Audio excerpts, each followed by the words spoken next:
감사합니다. 우리 옆에 계신 분들과 인사 나누실까요? 은혜로운 주일입니다. 한번 인사하시죠. 네, 12월에 들어오니까 정말 그 겨울 같은 날씨가 계속되고 있습니다. 여러분들 중에 그 감기 걸리신 분들 좀 있으실 것 같아요. 저도 그 이번 주간에 감기 몸살이 걸려가지고 굉장히 고생을 했는데 몸을 잘 지켜서 또 영육간의 강건함을 누리는 저와 여러분 되기를 소망합니다. 네, 그 한일 양국에서 몇 년 전에 베스트셀러로 사랑을 받았던 책 중에 미움받을 용기라는 책이 있습니다. 들어보신 적 있으신가요? 네, 그 철학자 아돌프 아들러라는 사람의 철학을 소개하는 책이에요. 본인이 쓴 책이 아니라 일본인 저자가 이제 그걸 소개하는 책인 거죠. 이제 거기에는 자기가 굉장히 불행하다고 느끼는 청년 한 명이 이제 이 심리학을 소개하는 역할인 이제 도서관 사서와 대화를 나누는 것이 이제 주된 내용입니다. 그래서 그 주장을 펼치는 것에 반박을 하고 이런 내용들이 나오는데 사실 읽어보면은 조금 어렵게 느껴지기도 하고 약간 이렇게 억측 같기도 하고 그런 부분도 있긴 하지만 그래도 많은 부분에서 그 공감이 갈 만한 소재구나라고 느끼는 것 같아요. 특별히 저는 그 행복해지려면 미움을 받더라도 용기를 내야 된다라는 부분이 이제 거기에 아주 중요한 전제인데 그 부분이 굉장히 중요하다고 느낍니다. 우리가 선한 일을 한다라고 해도 마음도 선하고 그리고 하는 행동도 선하더라도 미움을 받을 수 있다라는 거예요. 그래서 이 맥락에서 우리 스스로도 좀 그 부분에 대해서 좀 자각이랄까요? 그런 부분이 좀 필요한 것 같습니다. 사실 우리가 살다 보면 모든 사람을 만족시킬 수 없죠. 내가 직장에서 최선을 다하건 또 가정에서 최선을 다하건 내가 선한 의도로 무언가를 일을 도모를 했는데 사람들이 몰라줄 때가 있어요. 어떤 때에는 그 나에 대한 질책이라는 것이 온 사방에서 다 쏟아져 와서 왜 나한테 이렇게 사랑을 베풀어주고 인정을 베풀어주는 사람이 없는 건가 싶은 때도 우리 인생에 찾아온다는 말이죠. 사실 그렇습니다. 성경의 예를 찾아봐도 다윗도 그렇고 예수님도 그렇고 모세도 그렇고 모든 사람에게 다 사랑을 받았느냐? 그게 아니라는 거예요. 제가 첫 사역을 할 때 그 청소년들을 대상으로 이제 열심히 사역을 했습니다. 그때 정말 얼마 안 되는 그 이제 사례를 털어가면서 아이들에게 치킨도 사주고 막 이렇게 했는데 여전히 애들이 치킨 먹고 인사 안 하고 먹어놓고 그 예배 도망치고 이런 일들이 반복이 되는 거예요. 굉장히 실망스러웠는데 그때 담임 목사님 해주신 말씀이 너는 모세도 예수님도 실패한 일을 시도하고 있기 때문에 어려울 수밖에 없다 이런 이야기를 해주셨는데 그게 정말 맞는 말인 것 같습니다. 내가 아무리 선한 의도를 가지더라도 미움받을 수 있고 또 내가 미움받더라도 선한 일을 도모하는 것을 쉬지 말아야 된다는 것은 당연한 사실이죠. 여러분 우리가 대강절을 지내면서 예수님의 오심을 계속해서 묵상하는데 예수님의 오심은 어떠했습니까? 요한복음 1장 11절 말씀을 보면 예수님께서 자기 땅에 왔으나 자기 백성이 영접하지 않았다라고 이야기를 하고 있죠. 그것뿐만이 아니라 그 당시에 유대를 다스리던 왕이었던 헤롯은 아기였던 예수님을 잡아 죽이려고 그 일대에 있는 모든 아기들을 학살해버리는 만행을 저지르게 되죠. 우리가 대강절 둘째 주일을 맞이하면서 다시 한번 우리에게 오신 예수님을 묵상을 하는 시간을 가질 텐데요. 지난주에는 우리가 이제 상처를 대신 받으러 오신 예수님에 대해서 묵상을 했다면 오늘은 반대로 우리에게 칼을 주러 오신 예수님을 묵상을 하는 시간을 가지겠습니다. 말씀을 함께 나눌 때에 저와 여러분 안에 예수 그리스도에 대한 이해와 또 그분의 선하신 뜻이 우리 안에 깊이 뿌리 내리기를 간절히 소망합니다. 자, 우리가 먼저 34절에서부터 36절까지의 말씀을 다시 한번 읽어 보겠습니다. 34절. 자, 함께 읽습니다. 시작. 내가 세상에 평화를 주러 온 줄로 생각하지 말라. 화평이 아니요 검을 주러 왔노라. 내가 온 것은 사람이 그 아버지와 딸이며 며느리와 시어머니가 불화하게 하려 함이니 사람의 원수가 자기 집안 식구리라. 아멘. 네, 말씀을 보시면 우리가 평소에 예수님에 대해서 알고 있는 것과 좀 다른 맥락으로 말씀이 전개된다는 것을 느끼게 되죠. 우리는 보통 성탄절 하면은 아기 예수님이 평화를 전하러 오셨구나, 평화의 왕이 오셨구나, 이렇게 생각을 하고 있는데 예수님은 어떻게 오셨다는 거예요? 34절 말씀을 보시면 내가 완전 정면으로 그 주장을 반박하게 되죠. 뭐라고 말씀하십니까? 내가 화평을 주러 온 줄로 생각하지 말라. 무엇을 주러 왔다고요? 검을 주러 왔노라 라고 말씀을 하시죠. 이 말씀을 보면 왜 예수님께서 그렇게 말씀하시는지에 대해서 잘은 모르겠지만 적어도 아주 강력한 메시지인 것은 분명하다라는 느낌을 받게 됩니다. 의도는 35절에 나오는데요. 예수님을 믿기 때문에 뭐가 생긴다는 거예요? 가정 안에 불화가 생긴다라는 거죠. 아버지와 아들이, 딸과 어머니가, 그리고 며느리와 시어머니가 불화해서 그 가정의 평화가 깨지게 된다라는 거죠. 그래서 뭐라고 말씀하는 겁니까? 36절에 사람의 원수가 자기 집안 식구리라라고 이야기를 하는 거죠. 그러니까 가족이 원수다라고 이야기를 하는 겁니다. 그 36절만 딱 읽어보게 되면은 주님 아멘입니다. 주님이 제 마음을 아시는군요 라는 생각이 가끔 들 때가 있습니다. 원수가 역시 집에 있다라는 거. 그러나 정말 예수님께서 가정의 평화를 깨버리고 가정이 무슨 이혼을 하고 아들과 아버지가 무슨 안 볼 것처럼 이제 떨어져 살게 되는 것을 기뻐하시느냐? 그건 아니라는 거예요. 인용 구절 중에 그 출애굽기 20장 12절의 말씀을 같이 봤으면 좋겠는데요. 자, 함께 보겠습니다. 시작.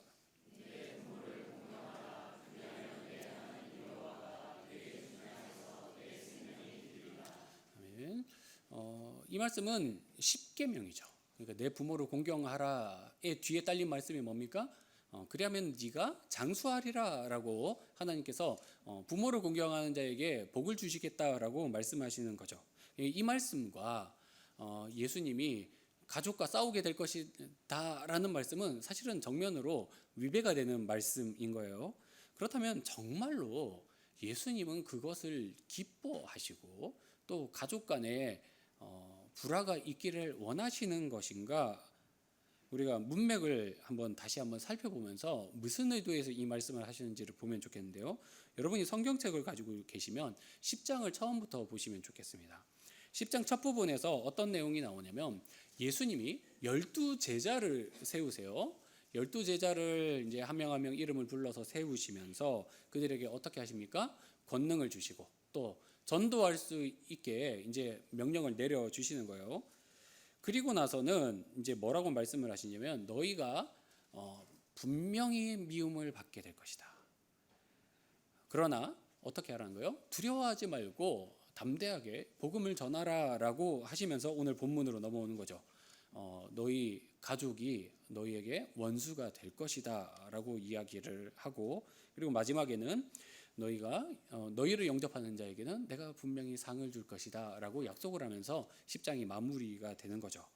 그러니까 10장 전체는 사실은 전도에 대해서 굉장히 강력하게 예수님께서 제자들에게 요청을 하고 계신 거죠. 왜 이렇게 열심히 전도하라고 예수님이 말씀하시는 거냐? 그 배경에는 사실은 9장으로 가봐야 이유를 알게 됩니다. 인용 구절을 다시 한번 보면 좋겠는데요. 마태복음 9장 35절에서 38절까지의 말씀입니다. 화면에 같이 읽어보겠습니다. 시작. 예수께서 모든 도시와 그들의 회당에서 가르치시며 천국 복음을 전파하시며 모든 병과 모든 약한 것을 고치시니라. 무리를 보시고 불쌍히 여기시니 이는 그들이 이에 제자들이 글쎄 전사를 거친 많되 일꾼이 적으니 그러므로 주수하는 주인에게 정하여 주수할 일꾼을 보내주소서 하시니라. 아멘. 이 말씀을 보시면 이유가 뭐라는 거예요? 사람들을 그 예수님께서 보시니까 어떻다는 거예요? 36절에 나오지만 정말 불쌍하고 너무 안타깝다는 거죠. 병들어 있고 잘못된 그 종교의 이론 때문에 마음이 갇혀 있고 또 귀신에 들린 사람들이 너무 많은 거예요. 그래서 그 사람들에게 복음을 전하고 그들을 치유할 사람이 너무 필요한데 지금 예수님이 무리들을 데리고 한 도시 한 도시 다니고 있지만 어떻습니까? 못 간 도시들은 여전히 묶여 있는 거예요. 여전히 병들어 있고 여전히 복음을 못 듣고 있는 거죠. 그래서 예수님께서 어떻게 하시는 거예요? 시간이 급하다라는 거예요. 시간이 급하구나. 그래서 12 제자를 세우시고 그들을 통해서 흩어져서 더 빨리 이 역할을 감당하라라고 하는 거죠. 10장에 보시면 예수님께서 제자들에게 그저 복음만 전하라고 주신 것이 아니라 귀신을 쫓아낼 권세 그리고 병을 고칠 권세를 다 부어주시는 것을 보게 됩니다. 그러므로 이 10장에서 나오는 명령의 베이스는 뭐라는 거예요? 사람을 불쌍히 여김에서부터 시작이 되는 것이죠. 예수님께서 강력하게 이렇게 메시지를 전하시더라도 그 베이스는 뭐라는 거예요? 주님의 사랑이 가득하다라는 거죠. 그러므로 여러분 우리는 예수님께서 여전히 평화의 왕이시고 평화를 추구하고 계시다라는 것이죠. 누가복음 그 2장 14절에서 이렇게 말씀하시죠. 같이 읽어보겠습니다. 시작. 지극히 높은 곳에서는 하나님께 영광이요 땅에서는 평화로다 하니라. 여러분 이 사실에는 어김이 없습니다. 예수님께서 선한 의도로 이 땅에 오셨고 또 선한 의도로 전도를 하고 계신 것. 그러나 우리는 이쯤에서 다시 한번 좀 궁금증이 생기죠. 그렇다면 예수님은 왜 이토록 강한 어조로 말씀을 하시는 것인가? 예수님이 강하게 말씀하신다는 것은 무슨 의미가 있습니까? 그만큼 중요하다는 것이죠.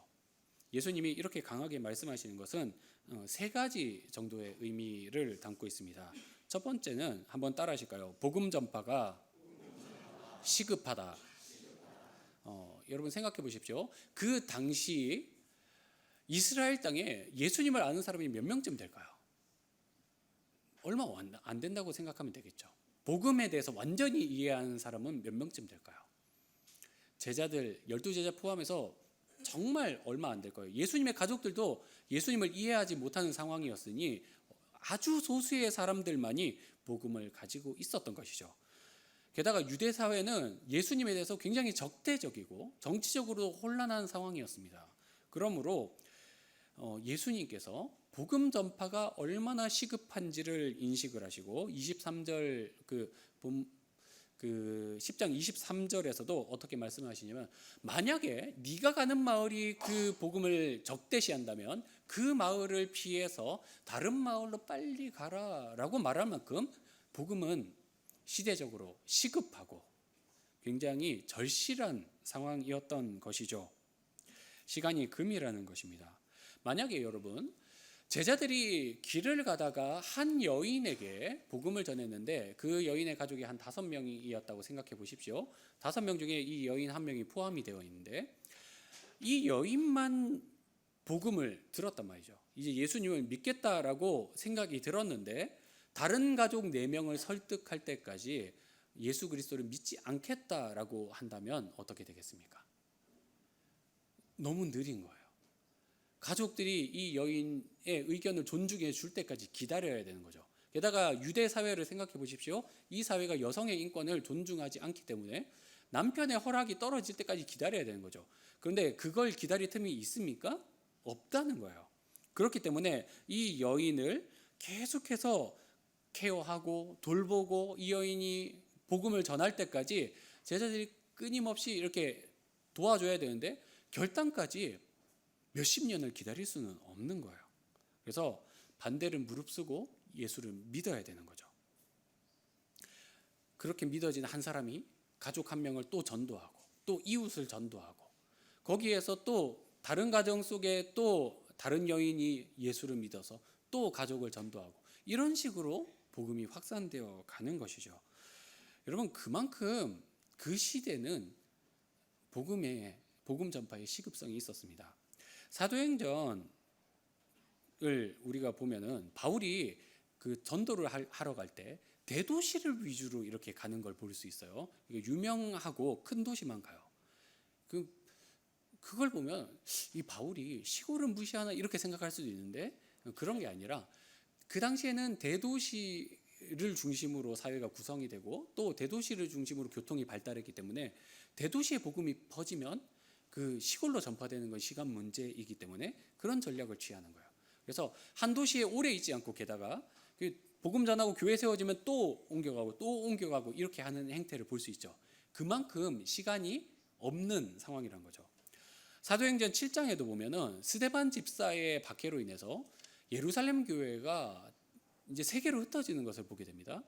그 당시에 예루살렘에만 수천 명의 성도들이 있었는데 그때 이제 스데반 집사의 박해를 계기로 예루살렘을 향한 아주 그 대대적인 박해가 일어나요. 그때 이제 사람들이 이제 예루살렘을 떠나서 흩어지는데 많은 신학자들이 뭐라고 이야기하냐면 이건 하나님께서 계획하신 바다라고 이야기를 해요. 하나님께서 왜 박해를 합니까? 이 복음이 흘러가야 되는데 고여 있으니까 흩어 보내시는 거죠. 그로 인해서 다메섹 교회가 생기고 그로 인해서 사마리아 교회가 생기는 그런 현상들을 보게 되는 거죠. 그래서 시급한 문제이기 때문에 주님이 강하게 말씀하시는 거죠. 두 번째 이유는 이것도 따라 하실까요? 영적 전쟁이 있다.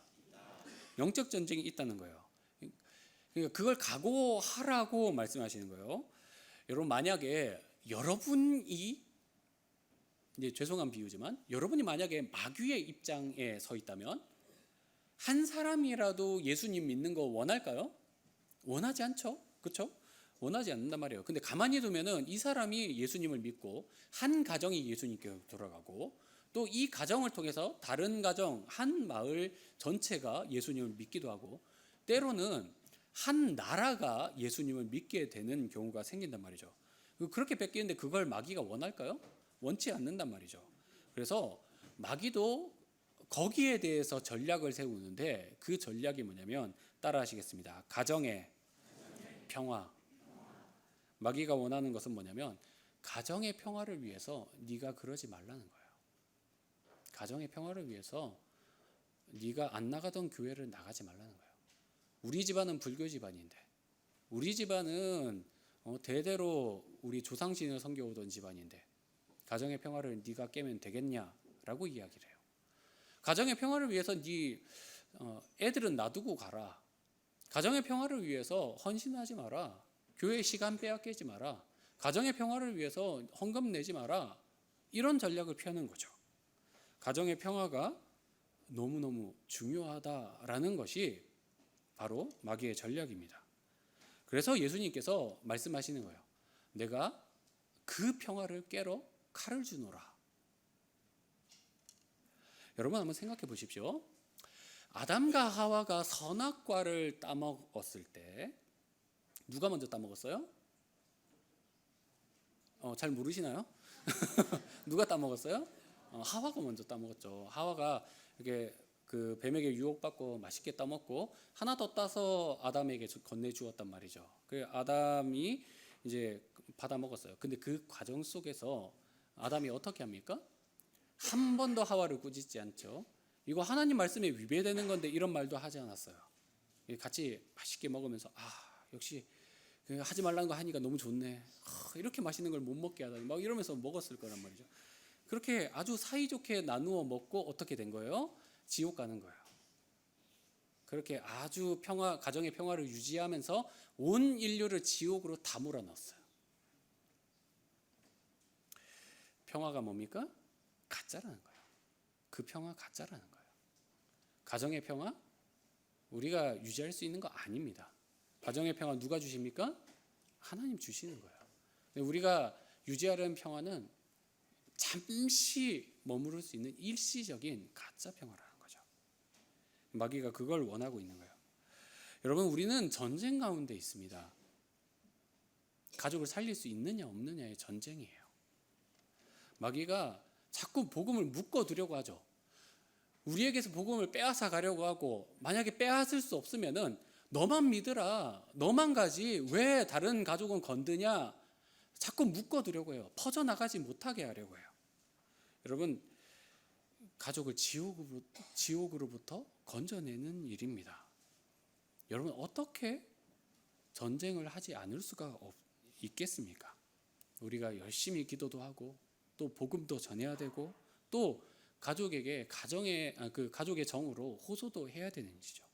여러분, 영적 전쟁에 나서는 저와 여러분 되기를 소망합니다. 세 번째입니다. 따라하실까요? 복음의 무게 때문이다. 복음의 무게가 너무 중요하기 때문에 예수님이 강한 어조로 말씀하신다는 거예요. 42절 말씀 다시 한번 읽어볼까요? 42절로 돌아가 보겠습니다. 자, 같이 읽습니다. 시작. 냉수 한 그릇이라도 주는 자는 내가 진실로 너희에게 이르노니 그 사람이 결단코 상을 잃지 아니하리라 하시니라. 여러분, 여기에 보시면 냉수 한 그릇의 상에 대해서 이야기를 하고 있단 말이죠. 냉수 한 그릇의 상을 예수님이 어떻게 말씀하십니까? 내가 절대로 이 사람에게 상을 뺏어가지 않고 꼭 이 사람에게 상을 베풀어 주겠다라고 이야기를 하시는 거죠. 여러분, 근데 냉수 한 컵 정도 주는 거, 그 사회 속에서 어느 정도의 그 고마움의 표시가 되는 겁니까? 사실 여러분, 식당만 가도 바로 서비스로 나오는 게 뭡니까? 냉수예요, 그렇죠? 이제 겨울이 오면은 뭐 따뜻한 오차가 나가겠죠. 그런 냉수는 돈도 안 받습니다. 사실 뭐 수돗물 떠다 주는 거니까 뭐 그렇게 비싸지도 않기야 하겠지만 기본 서비스란 말이죠. 우리가 손님이 와도 어떻게 합니까? 아무리 못한 손님이라도 물 한 컵은 주잖아요, 그렇죠? 최소한 주스 이렇게 준단 말이죠. 그러니까 냉수 한 그릇이라는 것은 최소한의 대접인 거예요. 유대인은 접대 문화가 강하기 때문에 나그네가 오면 무조건 집에 맞아들이는 문화가 있어요. 다 대접해 주는 문화가 있는데 냉수 한 그릇 대접해 준다는 것은 진짜 최소한의 최소한이라는 거죠. 근데 거기에 굳이 예수님이 비싼 상을 먹여 주시는 것은 무슨 연유가 있는 것입니까?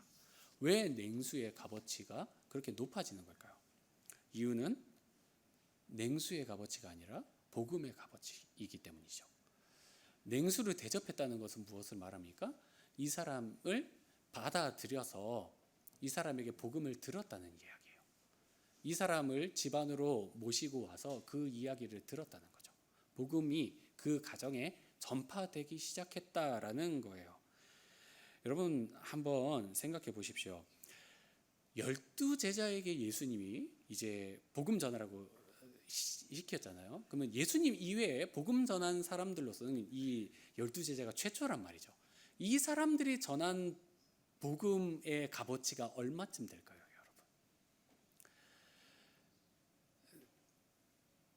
우리에게 복음이 와서 우리가 예수님을 믿지 않습니까? 그게 어디서 출발한 거예요? 12제자가 전한 복음, 예수님이 전한 복음에서 출발하는 거 아닙니까? 다 이 사도에게서 가는 거죠. 그러면 거기서부터 우리에게 오기까지 이 복음이 도대체 몇 명쯤 살렸을까요? 몇 명이나 되는 사람을 자유하게 하고 몇 명이나 되는 사람을 구원 가운데 인도하여 주시고 몇 명이나 되는 사람이 새 생명으로 인해서 정말 기쁘게 이 사회 속에서 헌신하며 살았을까요? 여러분, 그 값어치를 생각을 하면 이 냉수 한 그릇의 값어치는 결코 싸지 않은 거예요. 너무너무 귀한 거예요. 존귀한 거죠. 그들을 영접해서 그들에게 밥을 먹이고 그들을 재워주고 그들에게 대접한 사람의 상은 훨씬 더 클 것이라는 거죠. 그 복음의 무게를 생각한다면 이 냉수 한 그릇조차도 예수님이 보시기에는 결코 작지 않다라는 이야기입니다. 여러분, 우리에게도 그때로부터 전해져 내려온 복음이 전해진 것이죠. 여러분은 여러분에게 전해준 이 복음의 가치가 얼마쯤 되는지 아십니까? 우리는 흔히 복음은 글자로 된 것이다, 성경 안에 있는 것이다, 또는 무슨 공식처럼 예수님께서 죽으셨으니까 나도 구원을 얻지, 이렇게 생각을 하죠. 때로는 어떤 분들은 내가 선택해서 예수를 믿었지, 이런 정도로 생각을 하기도 합니다. 그러나 복음의 값어치는 여러분에게 심지어 아무도 희생하지 않고 그저 말로만 전한 복음이라고 해도 그 복음의 값어치는 예수 그리스도의 피의 값어치가 있고, 거기에 더해서 거기까지 오기까지 순교한 자들의 피와 그들이 받은 핍박과 그들이 겪은 수모가 더해져서 어마어마한 값어치가 있다라는 것이죠. 저의 간증을 한 가지를 이야기를 하겠습니다. 여러분이 저를 보시면 이제 뭐 그냥 평범한 목사이고 그냥 그저 그렇게 보일 수도 있겠지만, 저희 집안에서는 남자 중에 처음으로 예수님을 믿은 사람이 저예요. 저희 집안에서 할머니들이 예수님을 믿었어요. 친가 외가 다 할머니들이 믿고, 저희 아버지는 예수님을 믿지 않고 어머니가 예수님을 믿고 그렇게 복음이 전해졌는데, 친가 외가를 다 통틀어서 예수님을 처음 믿은 게 저고, 그 다음에 이제 오촌 아저씨가 믿고 이렇게 복음이 퍼져 나가기 시작을 했습니다. 최초의 기록을 또 말해보라면 저희 모교회에서 주일학교 출신으로 목사가 된 것도 제가 처음이고, 단기 선교도 처음 가보고 이런 기록들을 가지고 있습니다. 자랑이 아니고요. 그만큼 좀 환경이 척박했다는 거예요. 솔직히 말하자면 저희 그 경상도 그 지역이 정말 복음에 척박한 지역인 게 사실입니다. 저는 할머니와 어머니가 안 믿는 가족들로부터 받은 핍박을 생생히 목격을 했습니다. 이제 구타도 있고 또 욕설도 있고 오해도 있고 그런 과정들이 다 있었죠. 그 과정을 생각을 해보면 참 제가 예수를 믿고 또 목사가 된 것이 거저되지 않았다라는 것이 매번 절감이 되는 거죠. 참 그게 너무너무 어렵다는 걸 알기 때문에 저는 가능하면 저희 청년부 형제 자매한테도 말을 하는데, 되도록이면 불신가정 이렇게 만나지 말고 잘 좀 했으면 좋겠다, 이런 이야기를 하기도 하죠. 너무 어려웠으니까. 어머니는 아들 그리고 아버지 전도하려고 한 15년 정도를 매일 교회에 3번 가서 기도를 하셨습니다. 그런 정성이 있었기 때문에 가정에 목사가 나게 된 거죠. 근데 그 무게를 생각을 해보면 저는 또 한편으로 그런 생각도 듭니다. 저희 가정의 복음을 전하기 위해서 그 복음을 전해준 가정은 또 어땠을까를 생각을 해봅니다. 전해져 오고 또 전해져 오는 과정에서 과연 겪었던 수모와 어려움은 얼마나 많았을까? 어떤 분들은 예수를 믿기 때문에 호적에 파이기도 하고, 어떤 분들은 예수를 믿기 때문에 가족에게 외면을 당하기도 하고, 또 어떤 분들은 예수를 믿기 때문에 유산을 못 받기도 하고, 또 어떤 분들은 예수를 믿기 때문에 정말로 지독한 외로움 속에서 살기도 하죠. 여러분, 우리가 받은 복음은 사실은 피와 눈물이 얼룩진 복음입니다. 그 복음이 사실은 저 자신만이 아니라 지금은 저희 친가 외가를 통틀어서 절반 정도가 예수님을 믿고 있습니다. 한편으로 생각하자면 아직도 절반이 남은 것이고, 아직 전도되지 못한 채 세상을 떠나가신 어르신들도 많기 때문에 정말로 안타까운 일인 것이죠. 종종 어떤 사람들이 묻습니다. 우리가 꼭 그렇게까지 고생을 해가면서 전도를 해야 되는 것이냐? 우리가 꼭 그렇게 고통을 동반해가면서 복음대로 살아야 되는 것이냐라고 묻습니다. 그렇게 묻는다면 저는 이렇게 대답하겠습니다. 복음은 그럴 만한 가치가 있습니다. 복음은 가정의 평화를 깨더라도 전해야 될 가치가 있습니다. 아멘이시죠? 복음은 모진 핍박을 받더라도 가질 가치가 있습니다. 심지어 복음은 우리의 생존이 위협을 받더라도 받을 가치가 있는 것이죠. 여러분, 이 복음으로 살려낼 영혼의 가치를 생각한다면 분명히 복음은 그럴 가치가 있습니다. 여러분, 저는 종종 이런 생각이 들기도 합니다. 그저 교회만 왔다 갔다 하고 인스턴트식으로 신앙생활을 하기에는 참 이 복음이 너무 아깝게 느껴진다라고 생각이 듭니다. 예수님도 사실 저의 생각에 어느 정도 동의를 하시는지 이런 말씀을 하셨죠. 돼지에게 진주를 던지지 마라. 그만큼 복음은 너무너무 값진 것이다 라는 것이죠. 여러분, 이 귀한 복음을 받은 우리는 정작 그 가치를 얼마나 알고 있습니까? 이 복음은 모든 믿는 자에게 구원을 주시는 하나님의 능력이 됨이라라고 성경은 말하고 있습니다. 복음은 절망에 빠진 자를 일으키는 빛입니다. 복음은 상처 입은 자를 회복시키는 능력입니다. 복음은 수렁에 빠진 영혼이 새롭게 변화될 수 있는 계기가 됩니다. 그리고 복음은 장차 올 하나님의 나라를 준비시키는 디딤돌이 되죠. 사랑하는 여러분, 우리는 복음을 정말 확실하게 믿어야 됩니다. 그리고 우리는 복음대로 살아야 하고 또 복음을 전파하며 살아야 됩니다. 우리가 자녀와의 관계가 어색해지더라도, 친구와의 관계가 소원해지더라도, 혹 직장에서 내 진급이 밀리는 상황이 오더라도 우리는 복음대로 살고 복음을 전해야 됩니다.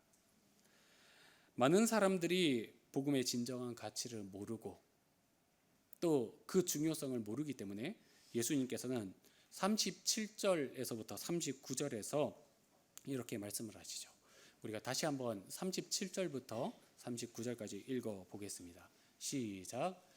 아버지나 어머니를 나보다 더 사랑하는 자는 내게 합당하지 아니하고 아들이나 딸을 나보다 더 사랑하는 자도 내게 합당하지 아니하며 또 자기 십자가를 지고 나를 따르지 않는 자도 내게 합당하지 아니하니라.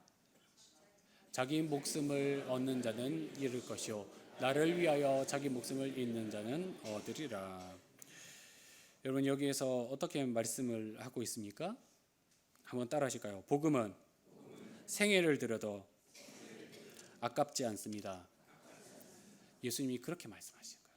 우리의 생애를 다 헌신해도 아깝지 않은 가치가 이 복음 안에 있다라고 이야기합니다.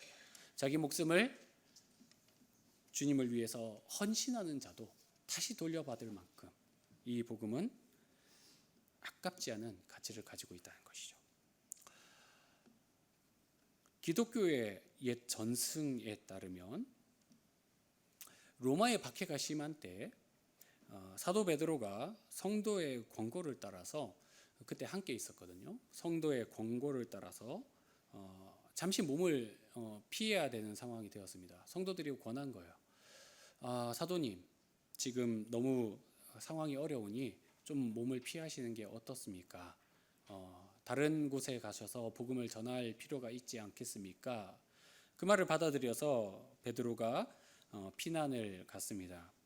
로마를 떠나오는 와중에 불현듯 예수님께서 환상 중에 나타나셨죠. 예수님이 베드로와 마주 걸어오셨습니다. 반가운 베드로는 예수님에게 이렇게 묻습니다. 이 말이 굉장히 유명하죠.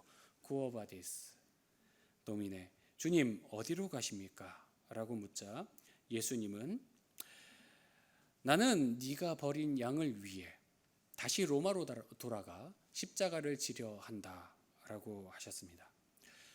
이에 뉘우친 베드로는 로마로 돌아가 결국 순교를 당하게 되는데 차마 예수님과 같은 모습으로 순교할 수 없어서 십자가를 거꾸로 매달려 죽게 되는 것이죠. 여러분, 우리가 받은 복음의 가치만큼 주님은 십자가를 요구하고 계십니다. 내가 받은 것이 너무나 값지기 때문에 그것을 나누라고 하시는 것이죠. 나의 부모, 나의 형제, 나의 자녀, 나의 친구에게 어려움을 무릅쓰고 그 복음을 전하라는 것이죠. 우리가 십자가를 져야 그들이 살고 우리가 어려움을 겪어야 그 복음의 가치가 빛난다라는 것이죠. 우리 예수님이 우리만을 구원하기 위해서, 우리가 복을 받기 위해서만 십자가를 지신 것이 아니죠. 그저 우리가 잘 살고 은혜만 누리기 위해서 예배를 드리는 것은 아닐 것입니다. 그분은 온 인류를 위해서 수치를 당하시고 또 모욕을 겪으시고 고통 가운데 죽임을 당하셨습니다. 주님의 복음은 우리의 가정과 일터 속에서 아무것도 모른 채 영원한 사망을 향해 걷고 있는 이들을 위해서 주신 것입니다. 그것이 우리의 십자가이죠. 여러분, 저는 제 생애 속에서 제가 받은 복음을 생각해 올 때 참 부끄러울 때가 많습니다. 어머니께서 가족을 전도하기 위해 힘쓰셨을 때 가장 먼저 복음을 받아들인 저는 실상 아무것도 하지 못했습니다. 같이 기도를 하긴 했지만 용기가 나지 않아서 아버지에게 한 번 더 교회 가자라고 이야기를 하지를 못했죠. 지금은 아버지가 교회를 다니시지만 거기에 대한 죄책감이 여전히 제 안에는 있습니다. 그리고 저의 가족과 친구들 가운데서도 여전히 예수님을 믿지 않는 사람들이 많습니다. 저는 그 어려움이 무엇인지 잘 알고 있습니다. 여러분, 지금 이 자리에서 예배드리는 여러분들 속에도 여전히 자녀를 위해서, 또 부모를 위해서, 배우자를 위해서 기도하고 또 눈물로 그들을 위해서 복음을 전하고 계신 분들이 계시리라고 생각을 합니다. 그러나 여러분, 용기를 잃지 마십시오. 주님께서는 그런 여러분의 마음을 이미 알고 계십니다. 우리 함께 그 길을 걸어가며 주님께서 기뻐하시는 방향을 추구하며 사는 저와 여러분 되기를 간절히 소망합니다. 기도하겠습니다.